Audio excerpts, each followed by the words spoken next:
Good morning, Amington Heath. Today we're going to be learning about something called reported speech. Reported speech is different to direct speech in a couple of ways. When we do reported speech, we don't use our speech marks and we don't have the speaker necessarily before it in the same way that we do with direct speech. When we've got reported speech, somebody has taken it, the person who's writing the article has taken what has been said, the quotes that they might have written down, and they sort of summarise them. They put the main points into the reported bit of speech and use that in their article. It's very commonly used in newspaper articles, so you should be able to use this with your writing by the end of this week. We're going to have a little look at a couple of examples that I've done here. So I've based it around our Chinese race story and the story of the zodiac. And we've got a couple of creatures up here that you can see. We have our pig and we have our rat. And the pig is saying, I'm definitely going to swim across the river first. Now, if I was going to put that into direct speech, I would need to put something along the lines of, the pig said, and then I would need my comma, then my inverted commas, and I would quote him exactly, I'm definitely going to swim across the river first. That would be my full stop and my closing speech marks. But we're not doing our direct speech today.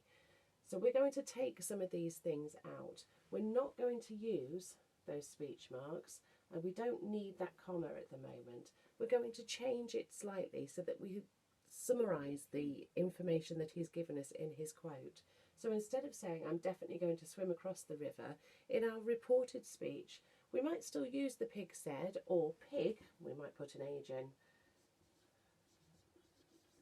brackets, because that's quite often what they do.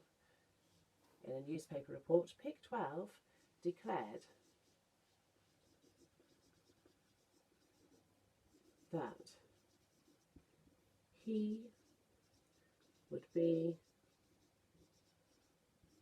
the one to cross the river first. Okay, so we've taken the information that the pig has said, we've taken the words out of his speech bubble up here, and we've changed it into reported speech. We've still got the same information in there. I've still told my audience that he's confident that he's going to be the one to cross the river first, but we've summarised it a little bit. We've taken out some of the more enthusiastic touches perhaps and reported it in a slightly more factual way. If we have a look at our next example, we have our rat up here who says, I have a very cunning plan, which means I will win. So again, we might take that information and say, rat had devised a cunning plan. Actually, we might change that a little, put rat claimed he had devised a cunning plan to secure victory.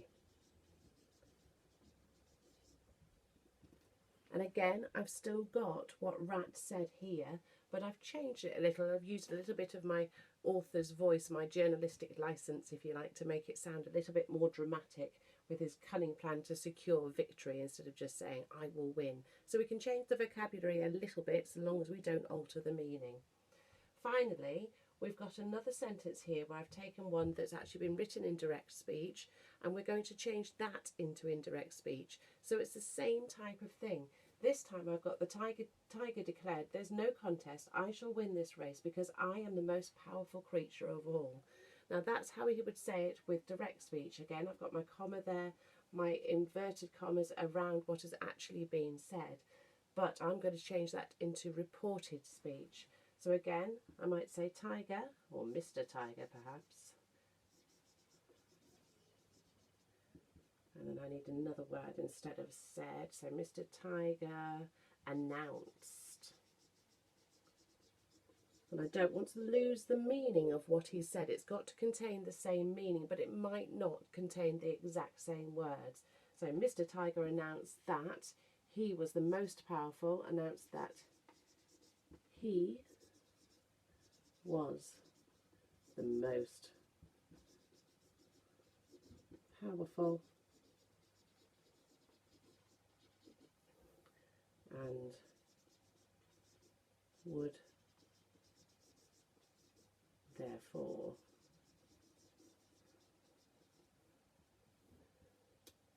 win the contest.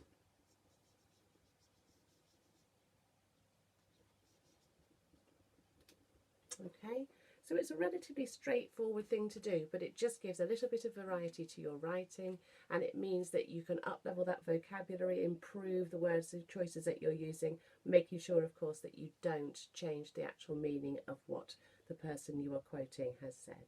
So that's reported speech. I hope you have a lovely day. Take care. Bye-bye.